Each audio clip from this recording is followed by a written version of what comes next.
Chemtrails.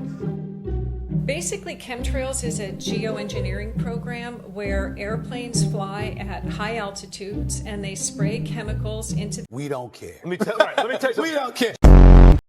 See those white trails in the sky? Some people believe these are biological and chemical agents sprayed by the government to reduce the human population. First of all, if the government wanted to reduce the human population, they can just spread the LGBT.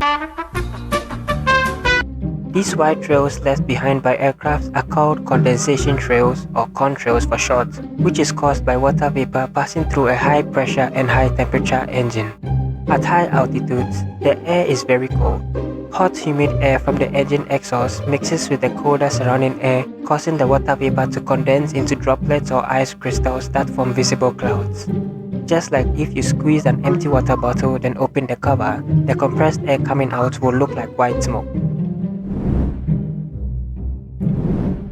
Mobile phones.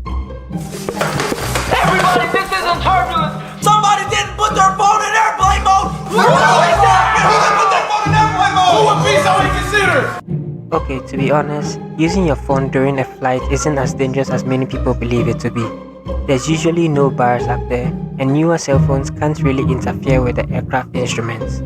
The only problem will be answering a phone call during a flight, which can disturb the aircraft radio communication system like this. And also, the pilot can't fully concentrate with a cabin full of passengers talking on the phone. That's the reason why it's prohibited to use your phone. And it's not like anyone is trying to call you anyway.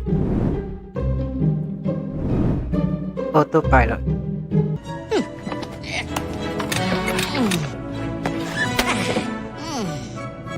Most people believe after the aircraft takes off, the pilots just turn on the autopilot, kick their feet up on the dashboard, and relax for the rest of the flight.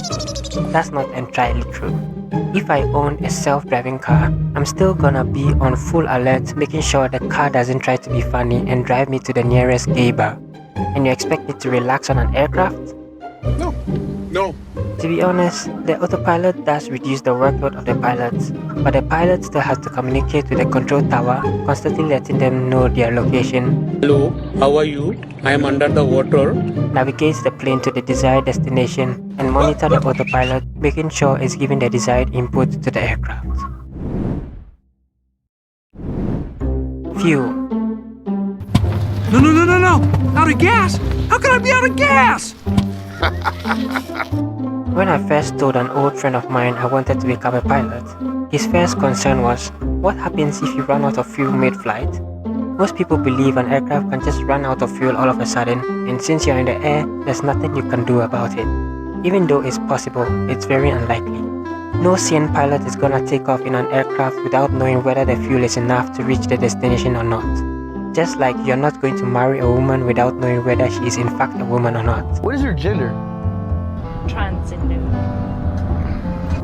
That would be a death sentence. There are also a few fuel requirements the pilot has to consider when calculating the fuel. According to aviation law, the pilot must bring enough fuel to reach the destination airport, enough fuel to reach the alternate airport, and enough fuel to fly for an extra 45 minutes in case the pilot wants to spend a few more minutes away from his family.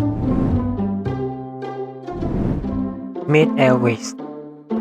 Imagine you're just chilling, having a good day, then all of a sudden, out of nowhere,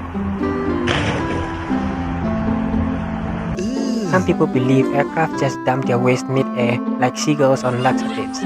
Every time you flush the toilet in an aircraft, your diarrhea immediately gets rained down on the human population. Maybe if the world was overpopulated, the government might consider this deadly biological weapon. Aircrafts have secure waste storage tanks which get emptied on the ground. So no, aircrafts don't dump their waste mid-air.